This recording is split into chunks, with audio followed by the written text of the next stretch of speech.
When someone is emotionally triggered, trying to calm them down with pure logic has a very predictable result. It reacts exactly like throwing water on a grease fire. We fall into the rationality trap. We incorrectly assume the person in front of us is processing the conflict through reason, when in reality, their brain has completely locked into an emotional state. Over the next 5 minutes, we are going to build a system to bypass that block. You will learn to treat human behavior like a predictable operating system, giving you the exact steps to navigate your next conflict without triggering a shutdown. To make this real, grab a pen and paper. I want you to think of one specific, difficult person in your life that you need to confront or have a tough conversation with this week. Keep them in mind. By taking a step back and shifting from an emotional participant to a clinical engineer, we stop reacting to what people say. Instead, we start programming the interaction. Step 1 of your blueprint is to audit the subject's personality type. To do this accurately, you must completely remove your own moral judgment.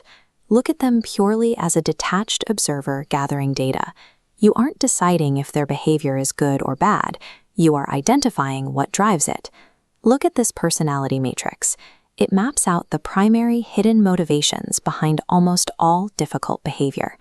Every person heavily leans toward need for validation or a deep fear of incompetence. We can map their observable behavior directly to these hidden drives. If your subject constantly micromanages and rigidly enforces minor rules, they are displaying a pure drive for control. Take a second with your pen. Based on how your subject acts on a daily basis, write down their dominant behavioral pattern right now. Identifying this core drive tells us what their ego is protecting. It reveals the exact vulnerability you must account for when you speak to them. That brings us to step 2, map the defensive sequence. We need to predict their resistance before it happens. This flowchart breaks down the biological sequence of an emotional trigger. Defensive reactions do not happen randomly. They follow an exact millisecond by millisecond neurological pathway, starting right here with an incoming criticism. Before any logic can even be processed by the brain's frontal lobe, the amygdala first detects a threat to that core vulnerability we just identified. The ego instantly shields itself from the perceived attack, usually manifesting as rapid denial or sudden anger. And the final result of this rapid chain reaction is the complete shutdown of the conversation. Look back at the person you wrote down. What are the specific words, phrases, or tones of voice that instantly trigger this sequence in them? Write those triggers down right now and put a heavy line through them. You are creating a hard do not say list for your upcoming interaction. Mapping this exact biological sequence allows you to see the psychological landmines in the room. If you step on them, your logic will never be heard. Now we can engineer step 3, crafting the subconscious approach. This is how we slip our message past their amygdala's threat detection.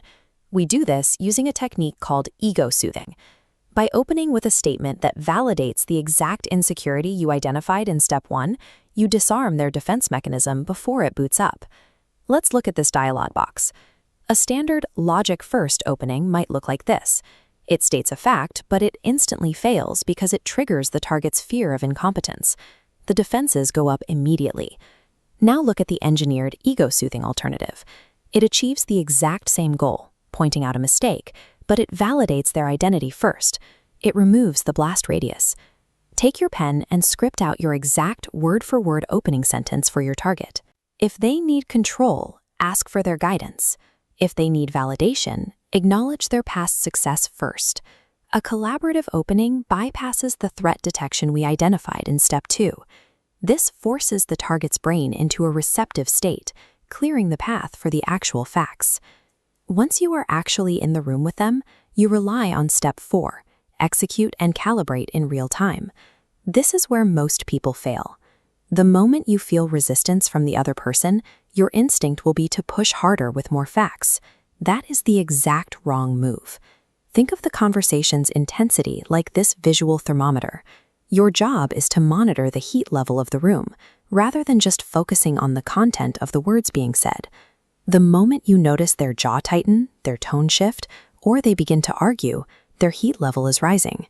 They are returning to a defensive state. The instant this happens, stop pushing logic. step back, and reapply an ego-soothing validation. Keep doing this until you see their physical tension break and the heat level drops. Maintaining this detached calibration ensures that you remain in control. You never fall into the trap of matching their emotional reactivity with your own. Look at your notes.